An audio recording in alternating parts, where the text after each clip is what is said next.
The Snail and the Whale. I chose this book because it's one of my favourites, and it's about a snail who wants to explore the world and a whale that helps her. And a whale, as we know, is a mammal, which relates to our science topic this week. Enjoy!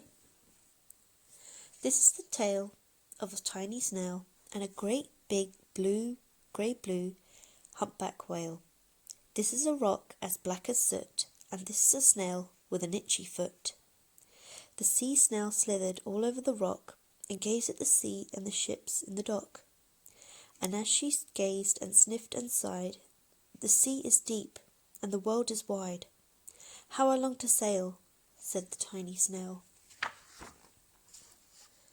These are the other snails in the flock, who all stuck tight to the smooth black rock, and said to the snail with the itchy foot, "Be quiet, don't wriggle, sit still, stay put." But the tiny sea snail sighed and sniffed, then cried, "I've got it, I'll hitch a lift."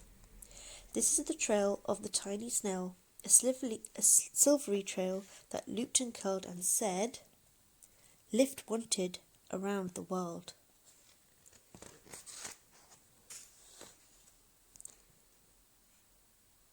This is the whale who came one night when the tide was high and the stars were bright, a humpback whale immensely long, who sang to the snail a wonderful song of shimmering ice and coral caves and shooting stars and enormous waves. And this is the tale of the humpback whale. He held it out of the starlit sea and said to the snail, "Come sail with me." This is the sea so wild and free that carried the whale and the snail on his tail to towering icebergs and far-off lands, with fiery mountains and golden sands.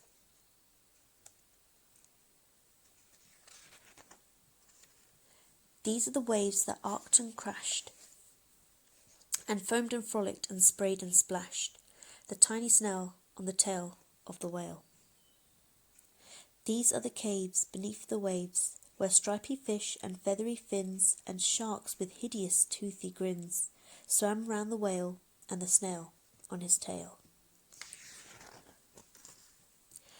This is the sky so vast and high, sometimes sunny and blue and warm, sometimes filled with thunderstorm, with zigzag lightning flashing and frightening this tiny snail on the tail of a whale.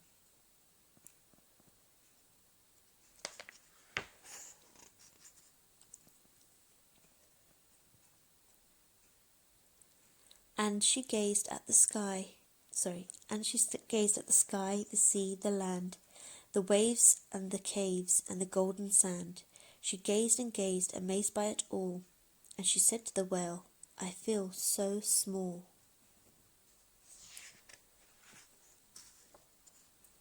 But then came the day the whale lost his way. These are the speedboats running a race, zigging and zooming all over the place, upsetting the whale with their ear-splitting roar, making him swim too close to the shore. This is the tide slipping away.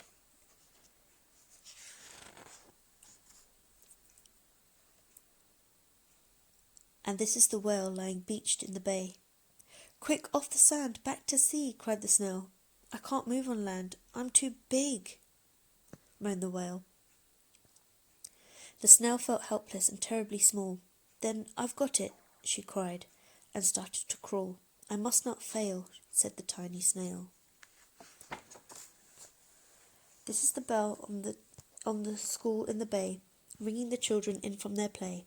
This is the teacher holding her chalk, telling the class, "Sit straight, don't talk." This is the board as black as soot. And this is the snail with the itchy foot. "A snail, a snail!" The teacher turns pale. "Look," say the children, "it's leaving a trail." This is the trail of a tiny snail, a silvery trail, saying, "Save the whale." These are the children running from school, fetching the fireman, digging a pool, squirting and spraying to keep the whale cool. This is the tide coming into the bay, and these the villagers shouting "Hooray!" as the whale and the snail travel safely away.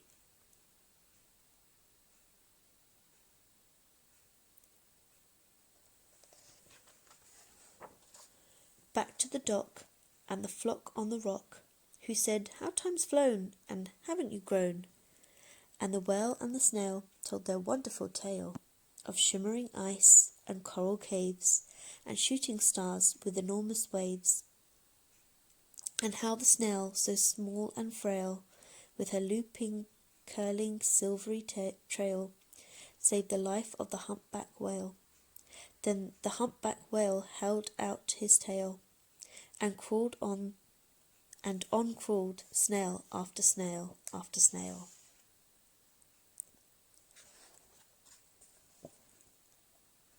And they sang to the sea as they all set sail on the tail of a grey-blue humpback whale.